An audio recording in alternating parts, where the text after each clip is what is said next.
안녕하세요. 라디오 코리아 보도국장 원용석입니다. 오늘은 라디오 코리아 내러티브 라코 내러티브 6번째 시간입니다.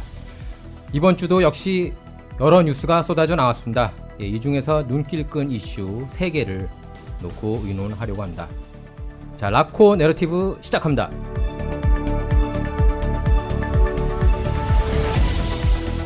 자, 오늘은 패널로 이황, 심연아, 박세나, 전혜지 기자가 나왔습니다. 다들 안녕하십니까? 안녕하세요. 오늘 잡은 첫 번째 주제입니다. 여러분, 캘리포니아주에서 떠나고 싶다는 생각 드신 적이 있으십니까? 네, 지금 실제로 캘리포니아를 떠나는 주민이 많다는 뉴스가 계속 나오고 있습니다. 2022년 7월 1일 발표된 연방 센서스에 따르면 캘리포니아 주민은 3,902만 9,342명이었는데요. 작년에는 3,914만 2,991명, 그리고 2년 전에는 3,953만 8,245명이었습니다. 그러니까 지난 2년간 50만 8,903명의 인구가 캘리포니아에서 빠져나갔습니다. 그리고 올해는 인구가 더 줄어들어서 3,800만 명대로 떨어질 거다, 이런 전망이 나오고 있는데요. 황 기자, 네. 이런 현상이 왜 벌어지고 있다고 생각하십니까? 뭐 다들 아시겠습니다만 캘리포니아주는 워낙에 비싼 동네지 않습니까? 전국적으로도 그렇고요. 지금 또 고물가 시대이기도 하고 인플레이션이기도 하고 가장 큰 것은 주거 비용이겠죠. 예, 거주 비용이 이제 뭐 렌트비라던가 지금 뭐 제가 누누이 말씀드리지만 LA 기준으로 원베드 렌트비가 평균 2,200불이 넘어가는 상황입니다. 자, 또 가장 낮은 등급의 가솔린 가격이 제가 오늘도 기름을 넣고 왔는데 4달러 거의 20센트 선이에요. 갤런당 4달러 20센트 선이면 굉장히 비싼 수준이죠. 비싸죠. 네, 맞습니다. 또한 저희가 또 세금도 굉장히 많이 걷지 않습니까? 제일 많이 걷어들이는 게 캘리포니아주죠. 네, 라디오 코리아 자랑을 좀 하자면 요번에 보너스가 나왔거든요.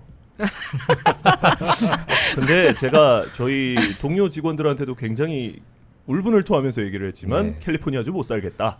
왜 그러냐? 세금을 이만저만 아니게 떼더라. 그렇기 때문에 비싸기 때문에 아무래도 떠나지 않나, 떠나는 생각을 하는 것이 아닌가 생각을 해봅니다. 그리고 보너스보다 사실 물가가 그만큼 더 많이 올랐잖아요. 사실 보너스를 받은 그렇죠. 만큼 물가가 딱 오르면 상관이 없는데 그 이상으로 올랐기 때문에 일부에서는 이렇게 보너스 받은 거 잘 못 느끼겠다, 네, 이런 얘기도 그렇죠. 하더라고요. 자, 요나 기자, 어떤 네. 생각 드셨습니까? 말씀하셨던 것처럼 이 높은 생활비와 거주비가 문제입니다. 렌트비 2022년에 렌트비 평균을 전국 렌트비 평균을 내봤는데요. 그 중에 10개 탑 10 중에 5개 지역이 캘리포니아 주라고 할 정도로 네. 렌트비가 상당히 비싸고 있고요. 그리고 뭐 오렌지 카운티나 샌디에고, LA나 이런 부분에서 평균적으로 렌트비가 3,000불 이상씩 일단은 하고 있습니다. 네. 투베드 기준으로요. 오죽했으면 그 돈 많은 일론 머스크가 2020년에 텍사스로 이주를 했겠습니까? 그렇죠. 네. 그거 아주 상징적이었어요. 그렇죠. 그게 아마 대표적으로 좀 얘기를 해주는 일례가 아닌가 싶습니다. 네. 네. 예지 기자, 어떻게 생각하십니까? 높은 물가 이런 것도 다 문제가 되지만 너무 민주당이 크게 경도된 정치 성향도 좀 단점으로 부각이 됐다고 생각이 들어요. 네. 지금 캘리포니아가 1등, 뉴욕이 1등, 일리노이가 3주 다 블루 스테이트 진보 성향이 강한 주들인데 네. 유출 인구가 가장 많은 주 1, 2, 3위로 뽑혔고 유입 인구가 가장 많은 주 1, 2, 3위는 텍사스, 플로리다, 사우스 캐롤라이나 네. 보수 성향이 다 강한 주들로 뽑혔거든요. 다 보수주네요. 공화당이 네네.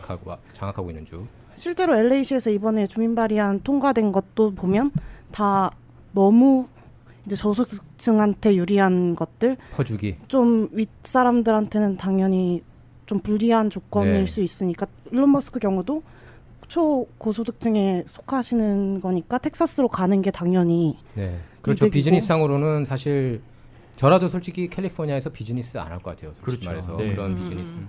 특히 큰 비즈니스일수록. 세나 기자, 어떻게 생각하십니까? 네, 제가 이거 리포트를 써서 기억을 하는데 뭐니 해도 가장 주된 원인은 노동비 등 운영비였습니다.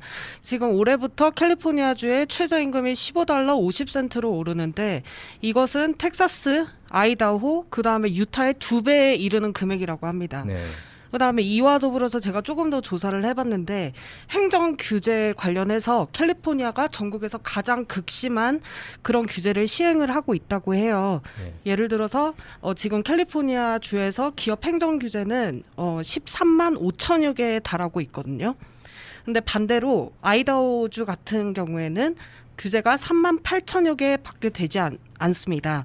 이런 면에서 보면 캘리포니아에서 왜 기업들이 떠나고 있는지 이해가 되는 부분이죠. 네, 규제가 많다. 그래서 여기를 많이 떠난다고 얘기를 하고 있습니다. 사실 LA 시장 후보로 출마했던 리카루소도 그걸 전면에 내세우지 않았습니까? 그렇죠. 규제를 네. 완화시켜주겠다.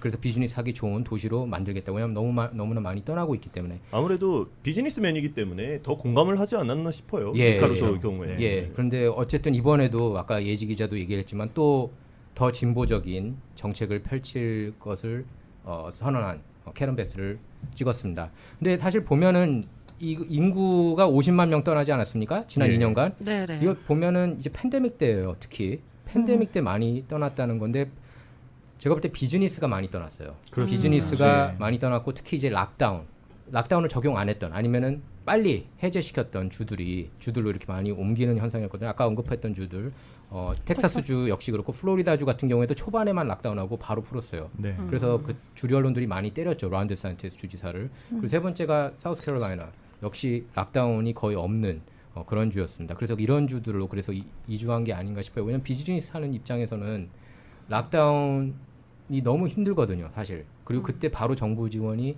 된 것도 아니었고 어떻게 생각하십니까? 사실 플로리다주라고 말씀을 하시는데 플로리다주도 이게 보수 색깔이 더 짙어졌던 게 불과 몇 년이 안 되거든요. 맞아요. 예. 네. 원래는 경합주예요. 맞습니다. 이게 원래 스윙 스테이트라 그래서 플로리다는 항상 경합주였습니다. 그렇죠. 말씀하셨던 대로.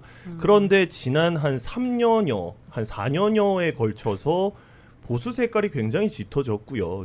또 이렇게 펴는 정책들을 보면 굉장히 보수적이지 않습니까? 거기 그 론 데산티스가 이제 사실 트럼프 키즈라고 그렇게 네, 그랬었죠. 표현을 네. 하고 있잖아요. 4년 전에는 간신히 이겼습니다. 맞습니다. 2만 표 차이로 간신히 이겼는데 이번에는 100만 표 이상 차로 아주 압승을 거뒀습니다. 그리고 특히 빨간 지역이 완전히 장악을 했어요. 지금 그래서 플로리다주는 더 이상 경합주가 아니라고 얘기를 많이 하고 있습니다. 사실 왜냐하면 공화당한테 넘어갔죠. 예, 완전히 넘어갔는데 그 이유 중에 하나가 이제 그 정책을 잘 펼쳤다. 특히 팬데믹 기간 동안에 규제를 락다운을 하지 않고 경제를 풀어주고 그리고 인구가 많이 유입되면서 경제가 살아날 수밖에 없었다. 그리고 사실 지금 제 주변에도 보면은 지금 캘리포니아 떠날 생각을 하는 친구들이 좀 있거든요. 근데 텍사스주하고 플로리다주 얘기를 가장 많이 하고 있습니다. 네. 저희가 민주당이 나쁘다라고 얘기하는 게 아니에요. 예. 다만 그냥 현실을 얘기하는 거예요. 맞습니다. 지금 뭐 살기가 힘들다.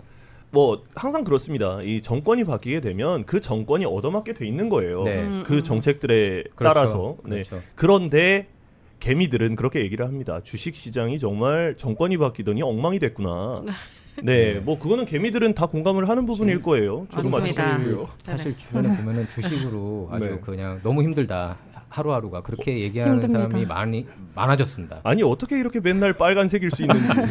특히 올해 들어서 맞습니다. 그리고 렌트비를 잡겠다라고 말한 지가 얼마나 됐는데 렌트비 잡히지 않고 있고요. 네. 그리고 비축률을 푼다고 얘기를 해서 기름값을 떨어뜨리겠다고 했더니 기름값은 떨어질 최근에 좀 떨어지긴 했습니다만 세 발의 피죠. 그렇죠. 네. 예, 그리고 사실 트럼프 정부 때만 해도 2불 50이었던 맞습니다. 걸로 기억합니다. 예. 지금 보면은요 또 다른 조사 하나가 있는데 1990년 이후 캘리포니아로 유입된 비즈니스는 4만 5천 개. 네.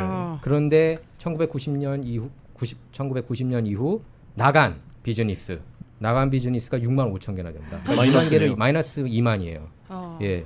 근데 이런 규제 아까 세나 기자도 얘기했지만 규제가 너무 많고 세금은 또 많이 적용하고. 네네. 근데 텍사스주나 아까 얘기한 뭐 플로리다주 같은 경우에는 주 소득세도 안 내지 않습니까? 그러니까 네네, 기업들 맞습니다. 입장에서는 당연히 캘리포니아주를 물론 날씨가 좋고 뭐 기후 좋고 그런 건 맞지만 세금 그리고 특히 이제 고용인이 많을수록 세금을 좀 덜 내고 싶거든요. 그러면 당연히 캘리포니아를 떠날 생각을 네. 할 수밖에 없을 것 같아요. 날씨값이라고 하죠. 예, 날씨세라고 하는데 사실 그 생각을 많이 해요. 네, 날씨세가 네, 너무 비싼 거예요. 근데 요새는 특히 이제 연예인들도 많이 떠난대요, 캘리포니아를. 네. 그래서 그 기사 이거 예지 기자가 썼어요, 얼마 전에. 할리우드 유명 배우이자 사업가 마크 월버그가 더 나은 삶을 위해 가주를 떠난다.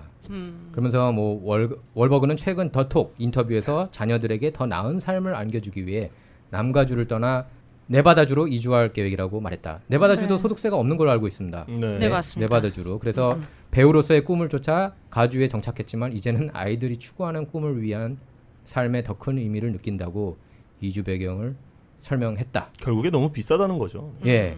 그래서 월버그는 지난 봄 베벌리 파크에 있는 주택을 8,750만 달러 매물로 내놓았다. 이렇게 됐는데 예지 기자 이거 기사 쓰면서 어떤 생각 들었어요? 자기가 좀 젊을 때 영화 배우로서의 꿈을 이루기 위해서 여기가 좀 크니까 그런 시장이 네. 약간 욕심을 그렇죠. LA 부렸다가 할리우드 여기 있으니까. 이제 성공도 했고 내 자식들한테 여기 살아봤으니 좀 내 자식들한테 이런 삶을 물려주고 싶지 않고 조금 네. 더 나은 삶을 예. 이해했어요. 저도 네. 제 자식을 키운다면 켈리는 떠나야겠다라고 생각을 해가지고 지금 네. 살아보니 어때요? 좋아요. 날씨 좋고 날씨 할거 많고. 날씨만 100점 만점이고 네, 그건 나머지가 좋은데 지금 너무 안 좋죠. 예? 나중에 가정을 꾸리고 집을 사고 이런 걸 생각해 보면은 살기 힘들죠. 그리고 특히 이제 가정교육 때문에 특히 저희가 얼마 전에도 얘기를 했지만 그런 그 성교육, 그렇죠. 자녀들 성교육을 굉장히 걱정하는 부모가 많아서 이렇게 학교에서 빼는 경우를 많이 봤습니다. 네. 실제로 제 주변에서 보면은 아. 학교를 해서 빼가지고 홈스쿨링하고 그리고 이제 뭐 그 critical race theory라고 해가지고 비판적 인종 이론 이런 교육을 받아요. 그래서 보면은 지금 자녀들이 그 공부하는 책들 공립학교에서 공부하는 책들을 보면 저자들이 다 유색인종 아니면은 그 성소수자입니다.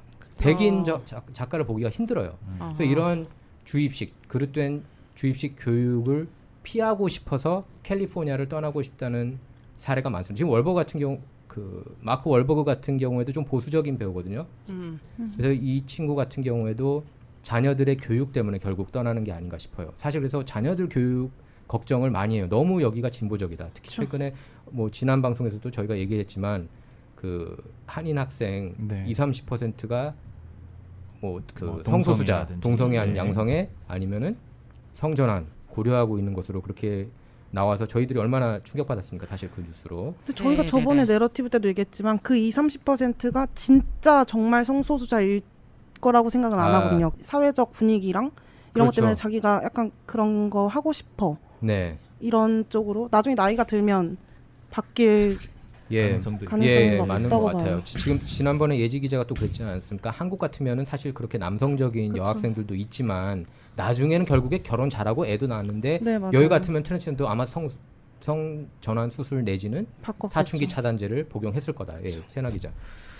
저는 개인적으로 기업들이 이렇게 떠나는 게 너무너무 안타깝습니다. 네. 기업들이 뭐 우리 주에서 하는 장점들이 여러 가지 많을 텐데 가장 중요한 조세원이고 그다음에 부와 경쟁력 같은 거를 창출하고 그다음에 고용 주체로서 사회 안정에도 기여를 하고 그다음에 마지막으로는 가장 중요한 기본적인 소득원인데 지금 말씀하신 바와 같이 뭐 테크나 아니면 엔터테인먼트 이런 캘리포니아의 주축 산업들이 타주로 떠나고 있지 않습니까? 그러면 우리 주는 과연 뭐 앞으로 우리 주의 미래는 과연 어떻게 될지 저는 많은 걱정이 되고 네. 있습니다. 그리고 여기민이 많대요. 유가급 등 인플레이션 이제 노숙자 천지다 보니까 캘리포니아 주에서 이런 생활고로 인해서 한인들이 본국으로 여기민 한다는 네. 그런 네. 사례도 많아지고 있습니다. 실제로 최근 한국 외교통상부 이민 통계 발표를 보면은 한 해 약 11,000명의 한국인이 한국을 떠나고 약 4,200명 미주한인이 다시 한국으로 돌아가고 있는 것으로 그렇게 나타났는데 그러니까 이민을 떠난 10명 중 4명 정도가 다시 한국으로 돌아가고 있는 셈이라고 네. 합니다. 자, 근데 캘리포니아 이 탈출 현상이 꼭 한인들한테만 국한된 건 아니에요.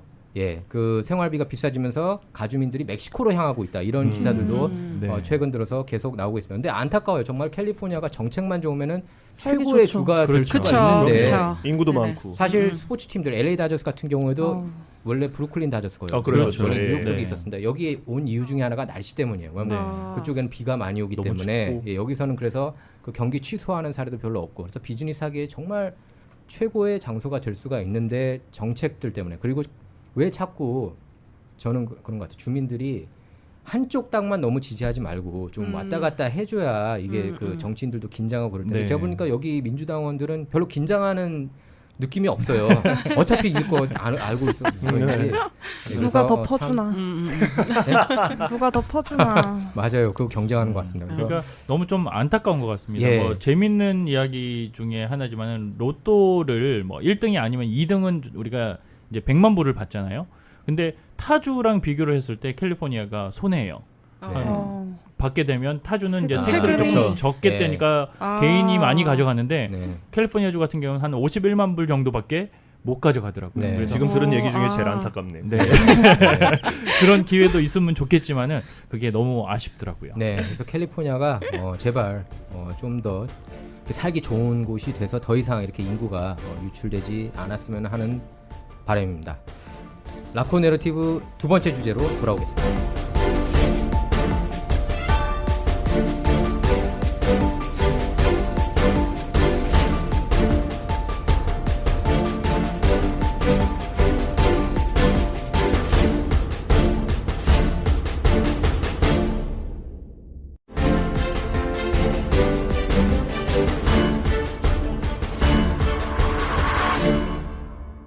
자, 라코 내러티브 두 번째 주제입니다. 거짓 이력을 앞세워서 연방 하원 의원으로 당선된 의원이 논란이 되고 있습니다. 제가 기사 좀 짧게 읽을게요. 자, 뉴욕주 검찰이 거짓 이력을 앞세워 연방 하원 의원으로 당선된 공화당 소속 조지 산토스 당선인에 대한 수사에 착수했다. 그가 공개적으로 일부 거짓말을 시인하는 등 의원직 수행 적합성에 대한 의문이 갈수록 커지고 있지만 스스로 물러날 기미는 보이지 않는다. 자, 이렇게 나와 있는데 완전히 그 조지 산토스 보면은 시체말로 거의 뻥쟁이. 네. 네. 하나부터 100까지 다 거짓말로 일관된 참 이게 가능한가 싶을 정도예요. 네. 그런 선거 캠페인을 펼쳤어요. 그러니까 예를 들어서 뭐 게이라고 그랬죠. 근데 네. 게이가 아닌 것으로 그렇게 드러났고 네. 그리고 시티그룹에서 네, 맞습니다. 근무했다는 것도 네네. 거짓말이고 골드만 뭐 하나부터 골드만삭스. 골드만삭스, 네네. 예, 골드만삭스에서 근무했다는 것도 다 거짓말이었습니다. 그러니까 좀 황당해요. 뉴스를 읽으면 읽을수록 어떻게 이렇게 미국이 허술한지. 근데 미국 정치가 얼마나 저질인지도 사실 알 수가 있다고 봅니다. 사실 그 지금 보면 유대인이라는 것까지 거짓말을 했어요. 네. 유대인이라는 것까지 거짓말했고 뭐 엄마가 이제 9.11 테러 때 그러니까 대학 읽으면 졸업- 읽을수록 밑도 끝도 예, 없어요. 황당한데 예, 세나 기자 어떻게 생각했습니까? 어떻게 저 생각하세요, 솔직한 이건? 마음으로 너무 바보 같다고 생각했습니다. 왜냐면 지금 세상이 세상인 만큼 모든 게 디지털화되고 기록에 남는데 금방 탄로날 이런 거짓말들을 한다는 게 좀 어이가 없었고 그 또 한편으로는 또 자기 자신은 얼마나 조마조마했겠습니까? 거짓말이 언제 탄로날지 모르니까 그게 상상되면서 웃기기도 했고 제가 또 그리고 인상 깊게 본 것은 이분이 나소 카운티를 대표하는 연방 하원이지 않았습니까? 뉴욕주 3지구에 네네 맞습니다. 근데 나소 카운티가 한인하고 굉장히 관계가 깊습니다. 네. 예를 들어서 나소 카운티 인권국 부의장이 전 뉴욕 한인 회장님이셨고요.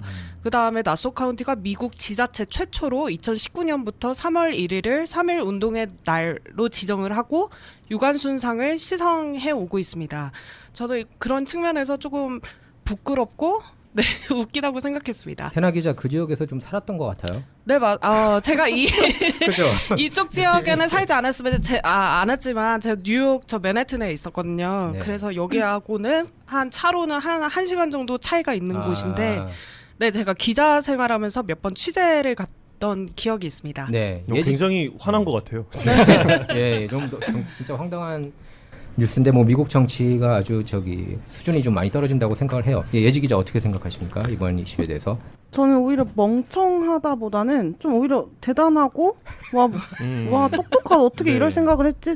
저런 기왕에 거짓말할 시도조차 저도 하지 그렇게 않는 게 생각해요. 당연한데 연방 하원에 무슨 단체장도 아니고 근데 이게 또 지금 실제로 이걸 어떻게 해결하고 누가 담당을 해야 되고 이것도 제대로 아무도 모르고 있고 뉴욕 주선거위원회 연방 하원서기실 공화당과 민주당은 다 우리가 다룰 문제가 아니다 하고 결국 하원윤리위원회로 넘어가는데 이건 결국 또 다시 연방 하원서기실로 넘어간다고 하거든요. 네. 돌고 도는 네, 이 사람은 임기를 시작을 했고 시작했죠. 네. 결국 자기의 경력이 돼버렸어요. 연방 하원 의원이라는 건. 경력까지 올라간 거죠. 어쨌든 대단하다고 그쵸, 생각해. 그쵸. 어쨌든 사실 저도 저 말에 동의를 하는 게 네. 아니 대단하지 않습니까? 이게 뉴욕 시립대 바루크 칼리지 뉴욕대 경영 전문대고요. 네, 그것도 거짓. 그리고 골드만삭스, 시티그룹, 월가 뭐 대단한 네노라는 기업들에 있었다는 것도 네. 거짓말이었고요. 예. 뭐 예전에 그 원영석 보도국장님과 이거에 대해서 잠깐 얘기를 한 적이 있는데 영화에 대해서 얘기했죠 그때. 네. 저 Catch Me If You Can. 네네. 거기 보면 그 실사판이에요. 맞네요. 그거 실사판이에요. 맞아요. 네, 아니 주인공도 그 페남에서 그 조종사로 뻥을 쳐서 그렇죠. 네, 체크를 가지고 가서 캐시아웃을 하는. 그렇죠. 네. 아니 뭐 정치적으로 봤을 때는 정말 이 미국 정치 허술하구나라고 얘기를 할 수도 있겠지만 그래도 기본적인 이 모니터링은 한단 말이죠. 네. 근데 그쵸. 거기서 통과됐다는 거는 예지 기자 말대로 좀 천재적인 부분이 있지 않나라는 생각이 들어요. 네. 네, 왜냐하면 음. 기자 생활을 해보면 수많은 정치인들을 만나거든요. 근데 그 정치인들 검증이 돼서 올라오는 사람들인데 정말 저는 이 기사 보면서 굉장히 천재적이지 않았나라는 생각을 했어요. 그러니까 지금에서야 드러났지만은 지금까지는 몰랐던 부분이잖아요. 그게 정말 그렇죠. 네, 수십 년 동안 이거를 유지를 해온 거짓말도 머리가 좋아야지 맞습니다. 하거든요. 뭐 결국에 탄로는 나지만 그렇죠. 네. 결론적으로는 탄로가 났고 드러났지만은 어쨌든 이 사람은 성공을 했습니다. 하원 의원이라고 당선 뭐 일단 이렇게 하고 나서 짧게 하고 뭐 다시 물러나더라도 어쨌든 타이틀은 또 이거를 하나를 또 챙긴 거가 되는 거니까 맞습니다. 참 어떻게 보면 이분이 참 살아온 여정이 대단하다고 생각이 듭니다. 네, 근데 네. 뭐 저희들이 이제 좀 약간 비꼬아가지고 그렇게 얘기를 하는 게 있어요. 사실 이 사람 보면 굉장히 뻔뻔하더라고요. 제가 TV 인터뷰를 맞아요. 봤습니다. 음. 그제 저기 박스뉴스 털시 게버드 그 맞아요. 민주당 전 연방 하원 의원하고 인터뷰를 했는데 거기서 어떻게 거짓말을 해도 이렇게 대놓고 할 수 있느냐 막 그 날카롭게 질문을 했습니다. 근데 이제 이 조지 산토스가 뭐라 그랬냐면 그러니까 보니까 별로 긴장하는 모습도 아니에요. 아니 다른 정치인들도 다 거짓말 하지 않냐고. 바이든은 거짓말 안 해? 다 까보면 다 하나씩은 나올 거다. 네, 뭐 민주당도 거짓말 하지 않아요. 이제 공화당 의원이니까. 바이든 봐라, 다 거짓말 아니야. 바이든도 거짓말을 여러 번 했고 뭐 있었거든요. 그런 게. 근데 제가 볼 때는 근데 바이든이 그런 학벌 거짓말은 안 했고 안 했습니다. 이런 수준의 거짓말은 좀 거의 보기가 힘들었거든요. 기본적 신상에 대한 거짓말이잖아요. 그렇죠. 정말 기본적인. 예. 이게 가능하네요. 예. 정말 놀랍네요. 근데 사실 이제 그 전에 보면은 거짓말을 했던 의원들이 있긴 했습니다. 지금 보면은 엘리자베스 워런 매사추세츠주 연방 상원의원 같은 경우에는 본인이 그 네이티브 아메리칸, 그러니까 네이티브 인디안 피가 흐르고 있다고 얘기를 했는데 그게 그렇죠. 완전히 네, 새빨간 네. 거짓말로 드러났어요. 보니까 뭐 1034분의 1인가 일반 미국인보다도 훨씬 더 적었습니다. 근데 그걸 통해서 하버드 법대 교수가 됐어요. 그 소수 우대 정책 이용해서 네. 그리고 보면은 80년대 때부터 그 카드를 이용한 것으로 드러났고 심지어 이분은 네이티브 아메리칸 요리책까지 냈어요. 예, 그래서 근데 정말 뻔뻔하죠. 어떻게 보면은 그러니까 거의 그러니까 조지 산토스는 그런 얘기를 한 것 같아요. 그리고 딕 블루먼서 상원의원도 있는데 이분 같은 경우에는 월남전에 참전하지 않았는데 참전했다고 또 거짓말을 했고 사실 거짓말도 보면은 또 그 전에도 많이 했었는데 힐러리 클린턴 같은 경우에는 그 전에 이라크 가가지고 자기가 이렇게 그 총격 당할 뻔했다. 예, 추락할 뻔했다. 근데 그것도 완전히 새빨간 거짓말로 드러났습니다. 그러니까 거짓말 논란이 정치인들 사이에서 항상 많이 있었거든요. 근데 이제 가장 뻔뻔한 거는 그거 같습니다. 그 모친이 9.11 테러 희생자라고 네. 해가지고 네. 그 카드를 굉장히 많이 썼대요. 선거운동하면서. 그러면서 자기가 그 굉장히 힘들게 이렇게 어머님이 뭐 일찍 돌아가셔서. 근데 알고 보니까 그게 또 새빨간 거짓말이었습니다. 그 9.11 테러 나고 15년 뒤에 사망한 것으로 그렇게 확인이 됐어요. 그래서 엄마까지 팔았다. 지금 그런 얘기까지 나오고 있습니다. 그래서 실제로 모친이 사망한 날은 2016년 12월이었다고 그럽니다. 예, 그래서 뭐 선거운동 홈페이지 보면 이렇게 써 있었어요. 2001년 9월 11일 뉴욕 월드 트레이드 센터 사우스 타워에서 일하고 있었다면서 모친은 비극적인 참사에서 살아남았지만 몇 년 뒤 암투병 끝에 돌아가셨다. 이렇게 얘기를 했습니다. 근데 이제 인터뷰 중에 말 실수해가지고 알아냈대요. 말 실수를 좀 했다고 그런다. 그래서 뭐 15년은 단지 몇 년 뒤보다 훨씬 긴 세월이었다. 뭐 이렇게 비판론자들은 이렇게 얘기를 했는데 참 이거 영화 만들 것 같지 않아요? 이 정도면 영화 만들어야 만들어지겠죠. 네. 예, 그래서 지금 산토스를 이제 그 축출해야 된다 연방의회에서. 그래서 이거 관련 법안을 발의를 할 것이라는 얘기까지 나오고 있어요. 쫓아내야 된다. 이 정도 거짓말쟁이면은. 그래서 뭐 뉴욕주 아까 검찰도 수사한다고 그러는데 어떻게 보세요, 황 기자? 쫓아내야 된다고 보십니까? 아니면은 일단은 2년간 임기는 채우고 아니 이 정도면 쫓아내야 되지 않겠습니까? 뭐 거의 네네. 사기 범죄 수준인데 네. 그리고 저는 또 그냥 제 개인적인 생각은 이 정계에서 좀 자성을 해야 되지 않나. 네. 얼마나 허술하면 이런 사례가 나옵니까? 그것도 연방 하원 선거에서. 지금 공화당도 되게 분위기가 안 좋잖아요. 그렇죠. 지금 케빈 네. 맥카르시 연방 하원 의원을 하원 의장으로 선출하는 것도 지금 6번째. 그럼요. 지금 녹화하고 있는 현재 6번째 지금 실패를 했는데 케빈 맥카르시가 조지 산토스 얘기만 하면 피한대요. 아주 그냥 뭐라고 할 말이 없는 정말 거예요. 속된 말로 학을 띠겠죠. 근데 네. 지금 산토스가 선거 자금 유용 의혹 추가도 맞아요. 또 네. 제기돼가지고 이게 만약에 사실로 드러나면 전체 의원의 3분의 2가 동의하면 추방할 수 있다고. 네. 그렇게 되면 다들 그렇습니다. 동의하지 않을까요? 예, 눈치를 봐서라도. 그렇죠. 지금 브라질 출신이에요. 네. 원래 그 혈통은 브라질 쪽인데 브라질 검찰이 그래서 15년 전 산토스 의원의 사기 혐의 사건에 대한 사법 절차를 그것도- 재개한다고 또 그렇게 언론들이 보도를 했습니다. 그래서 브라질 이민자 2세고 산토스는 19살이던 2008년 리우데자네이루 외곽 니테로의 한 옷가게에서 훔친 수표책으로 $700를 내고 신발을 산 혐의를 받고 있습니다. 그러니까 이게 캐치미 이프 유캔이네요. 예. 선수예요. 예. 네, 그것뿐만이 아니라 제가 이 사람이 인생이 너무 거짓말이 많아가지고 궁금해서 정말 어떻게 살았나 조금 예. 더 찾아봤거든요. 좀 자세하게 얘기해 주세요. 근데 2008년에는 그 브라질에서 그 훔친 수표로 신발 등을 구입하지 않았습니까? 근데 2010년대에는 이제 미국으로 넘어와서 퀸즈에 있는 집에서 3차례나 퇴거가 됩니다. 그 임대료를 지불을 예. 하지 않아서. 근데 법원 기록에 따르면 이 밀린 임대료가 $12만 달러에 달한다고 해요. 엄청난 금액이죠. 우리 보통 원베드, 투베드가 뭐 $2,000, $3,000 하는 걸 생각을 하면 그 다음에 2014년에는 자기 남자친구한테 자기 시티그룹에서 투자한 돈이 있으니까 이 빌 좀 다 내달라 그래서 각종 유틸리티 비를 그 남자친구가 뭐 전부 다 지불을 했다고 합니다. 그 뭐 이런 거와 더불어서 이런저런 핑계를 대면서 일터에도 가지 않았고요. 이런 거를 말미암아 보면 이 사람은 좀 정말 엉망진창인 사람이지 않을까 그런 생각이 들고 있습니다. 네, 예지 기자. 아 동성애는 맞나요? 동성애자 또 아니라고 그렇게 얘기를 하더라고요. 그러니까 그렇겠죠. 이제 자기를 조금 더 가면을 하나 더 쓴 거겠죠. 네, 그렇게 가짜 네. 남자친구를 네, 가지고. 예, 그렇습니다. 그래서 조지 산토스가 이제 그러니까 이런 인물들이 들어왔다는 건 사실 이번에 뉴욕타임스 기자들이 조지 산토스에 대한 집중 취재 원래는 그 라이프 스토리를 조명하려고 그랬대요. 왜냐하면 공화당 그러면은 사실 뭐 백인하고 보수 쪽에 가까운데 이 사람은 지금 그 성소수자에다가 브라질 출신. 그래서 그 라이프 스토리를 이렇게 취재하려고 그랬는데 하나하나 뜯어보니까 이게 다 가짜라는 게 드러났고 지금도 그 뻔뻔하게 그 팍스뉴스 인터뷰에서 골드만삭스에서 일한 적이 있었냐 없었냐 물어봤는데 그거를 즉답을 피하고 그거는 논란이 될 수 있다는 식으로 또 이렇게 얘기를 하고 이렇게 얘기를 했습니다. 어제 네. 첫날에서도 기자들이 뭐 자격이 있냐, 너를 믿어도 유권자들 믿는 게 맞냐 질문에 하나도 미안하단 말도 아무것도 없이 그냥 묵묵부답으로 일관했거든요. 예, 뉴욕 포스트하고 인터뷰에서는 자기가 카톨릭 신자라고 또 그렇게 얘기를 해가지고 네. 그럼 너 유대교를 믿냐 카톨릭을 믿냐 그랬더니 이제 자기는 엄마 쪽이 유대인 혈통이 있다. 그래서 내가 말하는 건 주이시라고 얘기를 했는데 그 ISH는 유대인 친유대인이다. 뭐 이런 느낌이다. 자, 하나씩. 그런 느낌으로서 내가 얘기를 한 거지. 내가 유대인이다. 주이시 그 뜻이 아니다. 뭐 하여튼 이렇게 말장난도. 그러니까 제가 보니까 이 사람은 스케일이 다른 것 같아요.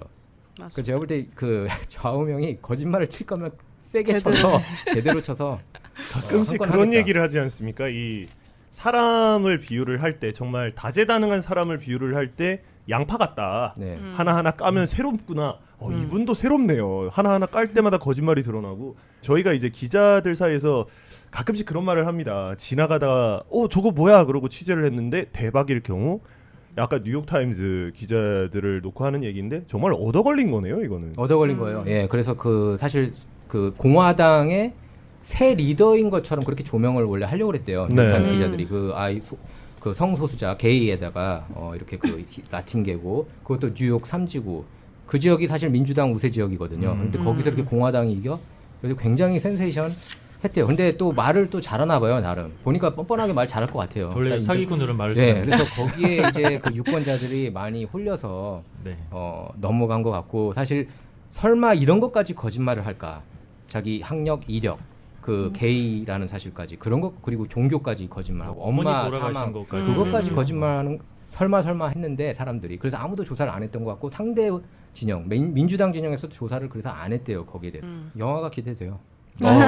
나중에 언젠가 영화로 나올 것 같아요. Catch Me If You Can 2가 나올 것 같습니다. 예, 캐릭터도, 어쨌든 이 미국 연방 하원 의원이라는 이 국민을 대표하는 자리인데 그렇죠. 의도를 갖고 속인 부분에 대해서는 이 국민을 좀 조롱한 부분들이 있기 때문에 네. 괘씸죄뿐만 아니라 아까 말씀하셨던 형사적인 사법적인 그런 부분에서도 지금 철저한 조사가 좀 이루어져야 될 것 같네요. 예, 맞습니다. 그래서 뭐 정치인들 거짓말 굉장히 많아요. 사실 네. 조지 산토스 보면서 이제 좀 쇼킹했던 거는 이 정도구나. 미국 정치의 수준까지 어느 정도 좀 알 수가 있지 않았나 싶습니다. 좀 안타까운 면도 있고 재미는 있어요. 저는 굉장히 흥미롭네요. 예, 그래서 어떻게 될지 저희가 계속 지켜보도록 하겠습니다. 라코 내러티브 세 번째 주제로 돌아오겠습니다.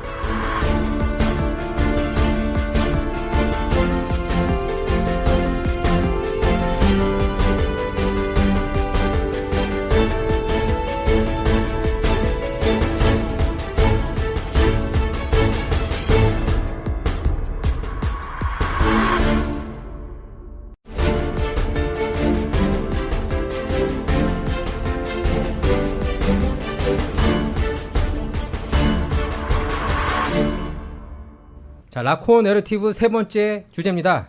MZ세대 전화 공포증에 대해서 얘기해 보도록 하겠습니다. 이거 박형경 기자가 쓴 기사인데요. 한번 읽어보도록 하겠습니다. 예, 이른바 전화 공포증, 폰 포비아를 겪는 청년 세대가 늘어나면서 관련 컨설팅 업체도 주목받고 있다고 경제매체 비즈니스 인사이더가 보도했다. 전화 공포증은 소셜미디어 등으로 짧은 메시지를 주고받는 데 익숙한 MZ세대 등 젊은 층이 전화 통화를 할 때 느끼는 불안감을 말한다.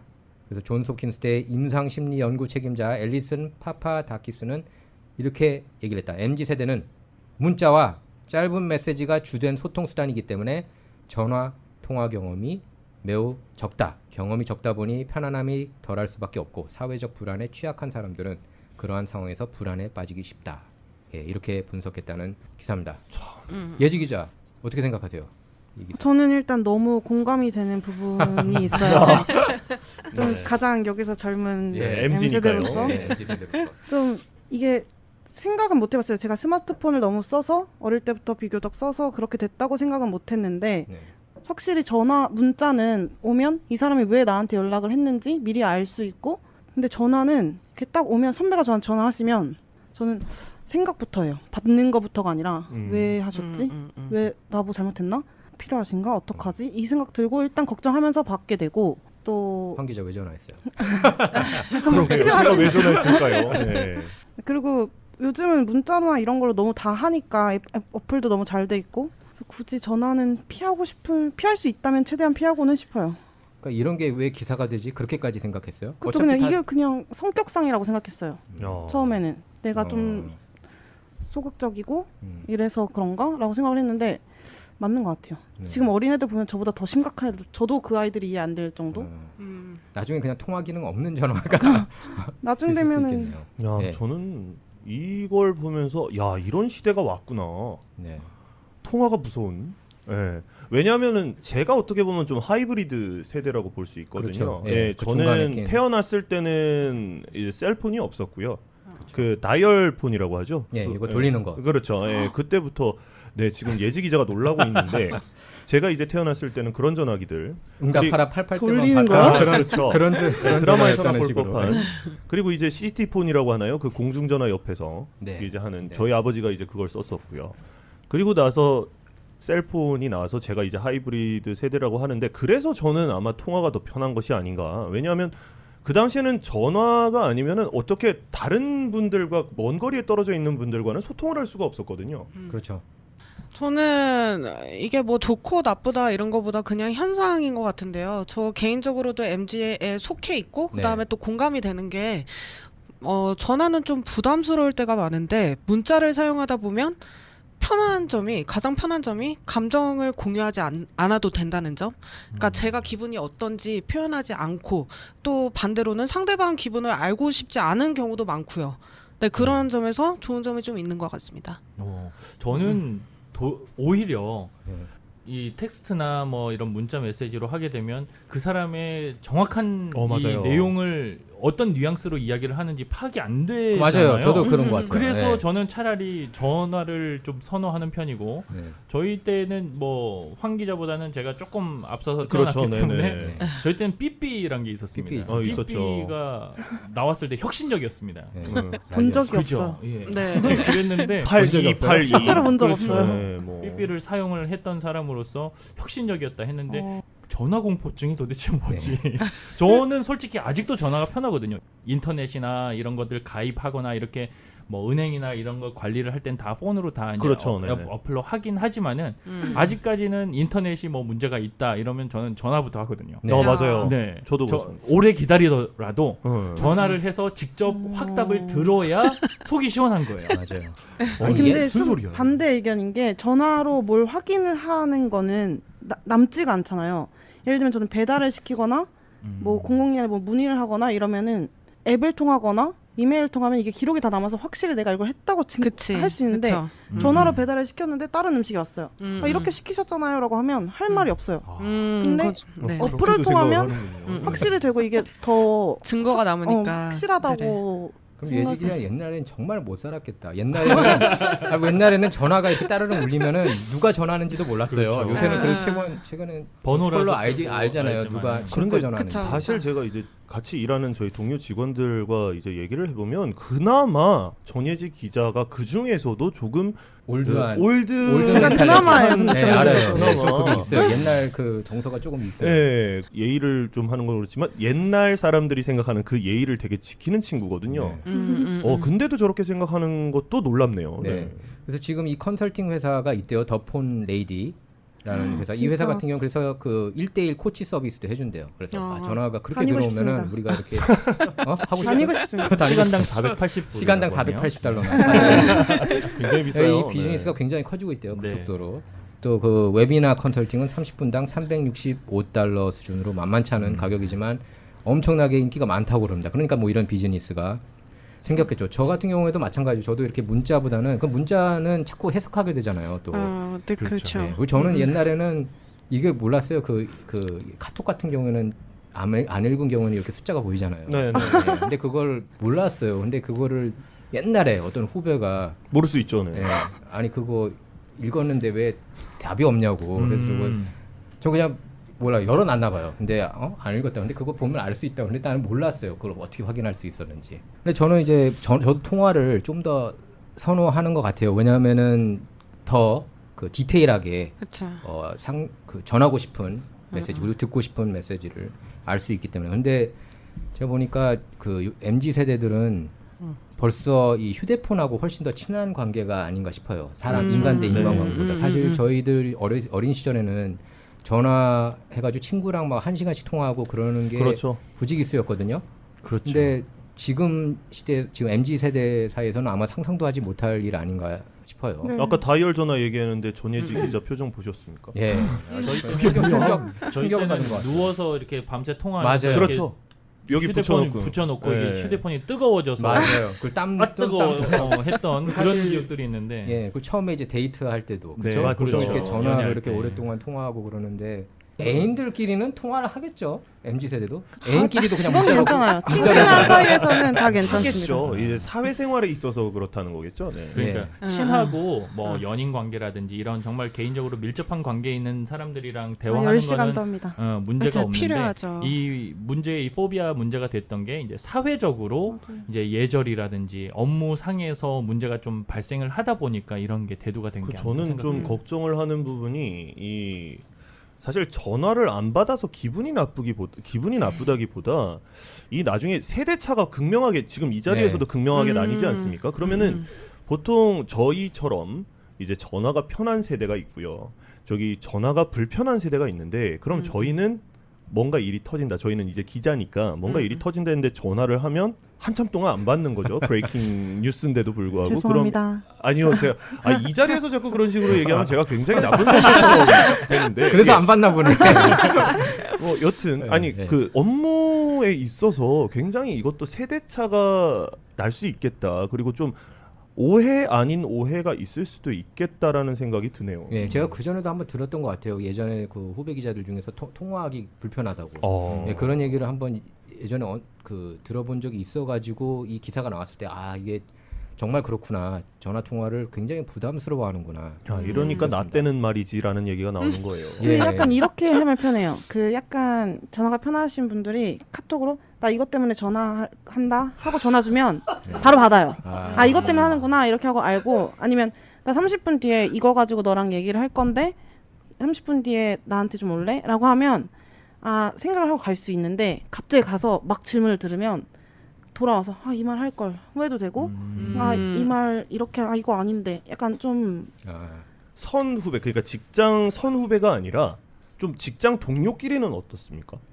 직장 동료끼리도 그래요. 네. 일단 직장이라는 것 자체가 사회적인 거니까 좀 전화가 오면 싫고 나쁘고 이런 것보다 왜? 왜지? 이런 거? 벌써 약간 좀 프라이버시 침해를 느끼는 그런 수준으로 이렇게 이게 다가가 무슨 이게 일이야? 그런 걸 이렇게 느끼나 보다. MZ 세대는. 그리고 바로바로 네. 대답해야 되는 게 조금 무서워요. 그러니까 제가 난 지금 멘탈리 준비가 안 돼 있다 이거네요, 약간. 좀. 갑자기 전화해서 만약에 내가 모르는 뭔가를 묻거나 당황스러운 질문을 하면 내가 뭐라고 답해야 되지? 친구면은 그냥 잠깐만 모르겠어, 잠깐만 기다려봐 이렇게 할 수 있는데, 이게 직장이나 이러면 잠시만 기다려주세요, 근데 생각할 시간이 필요합니다를 못하니까. 예를 들면 그치. 그게 문자면은 생각할 시간이 있고. 제가 혼자 생각하고 답하면 되니까. 왜냐하면 문자는 보고 답을 안 해도 기다리고 있지 않으니까. 아까 말씀하신 대로 일이 안 없어지기까지 생각을 할 생각이 있다는 거죠. 시간이 있다는 거죠. 그러니까 저도 십수년 이 직장 생활을 하면서 이게 라떼가 나올 수밖에 없는 부분인데 제가 할 때는 혼나면서 뭐 이렇게 전화 예절이라든지 그렇죠. 이런 것도 혼나면서 가르침을 받고 배우고 이렇게 해왔었는데, 이 MZ 세대들은 뭔가를 좀 완벽하게 좀 그런가 봐요. 자기가를 이뤄내려고 그런 게 그러니까, 느껴지네요. 네, 대답 하나라도 실수를 안 하고 뭐 전화를 했을 때 아니면 뭐 텍스트가 왔을 때 거기에 대한 답을 생각할 여유를 좀 갖고 싶은 거죠. 완벽하게 맞아요. 답변을 하기 위한. 맞아요. 그러니까는 저희는 실수를 하더라도 혼났는데 이제 혼나는 그런 것들을 최대한 안 하고 완벽해 보이려고 하는 그런 의도가 좀 있지 않나 생각이 예전에 들더라고요. 처음 입사했을 때를 기억을 해보면 제가 라디오 코리아 처음 입사했을 때 전화 예절부터 배웠거든요. 왜냐하면 전화를 처음에 받았을 때 안녕하세요라고 했다가 엄청 깨진 적이 있습니다. 군대식으로. 네네. 네. 그래서 안녕하십니까, 라디오 코리아 보도국 기자 이황입니다부터 시작해서 배웠던 기억이 있네요. 네. 근데 디지털 세상을 더 중요시하는 게 아닌가 싶어요. MZ 세대 이거 보면은 뭐 인스타그램 이렇게 보여지는 것. 그것도 사실 어떻게 보면은 약간 조금 포장된 모습들이지 않습니까? 인스타그램에 이렇게 올라오는 그렇죠. 사진 보면 이렇게 막 항상 기뻐하는 사진, 음식, 그죠? 이런 걸 많이 올리고 문자로 이렇게 좀 더 정제된 표현, 좀 그런 걸 선호하지 않나 싶어요. 저희들 너무 완벽주의에 가까워지는 약간 좀 그런 것 같아요. 네. 완벽주의적인 그런 게 있는 거죠, 예지기자, 그죠? 솔직히 없지 않아 있긴 있는 네. 것 같아요. 좀 최대한 안 혼나고 싶기도 하고, 내가 먼저 이렇게 다 해놓고 준비된 상태가 돼야 마음이 편하고 대화를 할 때도 이게 준비가 안 된 상황에 갑자기 이렇게 하면 말이 안 나오고 실수할까봐 말을 더 아끼게 되고.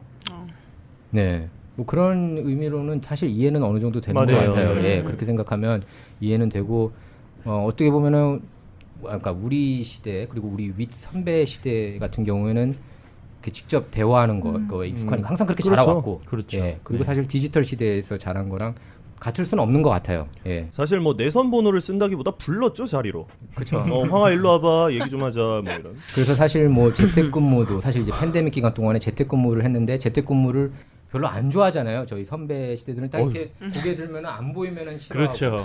아니, 시야에 있어야 되죠. 시야에 있어야 죄송한 말씀인데 저도 재택근무 별로 안 좋아합니다. 네.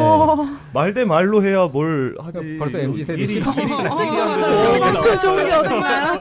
아니 이게 얼마나- 직급의 차이도 있는 것 같아요. 막 고위직은 솔직히 부하 직원이 눈앞에 있어야지 일을 부탁하기도 쉽고, 그런데 저희 같이 좀 새끼 기자들은 네 아무래도 개인적으로 하는 게 좀 효율이 높다고 발음 생각하지 않나. 조심하시는 새끼 기자. 네. 네 그런 생각 잠깐 해봤습니다. 네, 그래서 뭐 서로 간에 이해를 하면 되지 않나 싶은데, 근데 어쨌든 전화 공포증에 시달리는 그런 MZ 세대가 많아서 이런 비즈니스 업체들도 생기는 게 아닌가.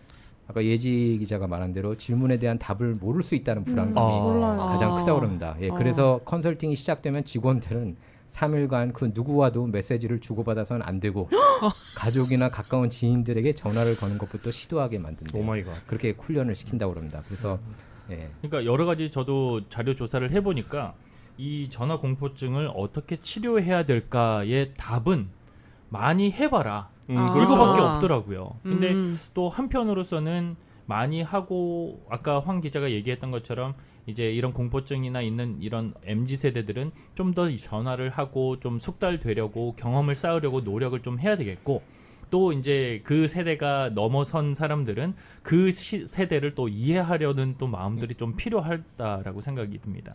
자 오늘 라코 내러티브 3개의 주제 놓고 대화를 나눠봤습니다. 캘리포니아 엑소더스, 캘리포니아에서 유출되는 인구가 많아지고 있고 두 번째 주제 조지 산토스, 거짓말쟁이, 사기꾼 연방 하원 의원 조지 산토스에 대해서 얘기를 나눠봤고요. 그다음 세 번째 주제로는 MZ 세대 전화 공포증에 대해서 다뤄봤습니다. 여러분께서는 어떻게 들으셨습니까? 예, 청취자 여러분의 생각도 궁금합니다. 청취 소감은 저희 게시판 그리고 저희 유튜브 사이트를 통해서 전해주시기 바랍니다. 애청해주셔서 감사합니다. 감사합니다. 감사합니다.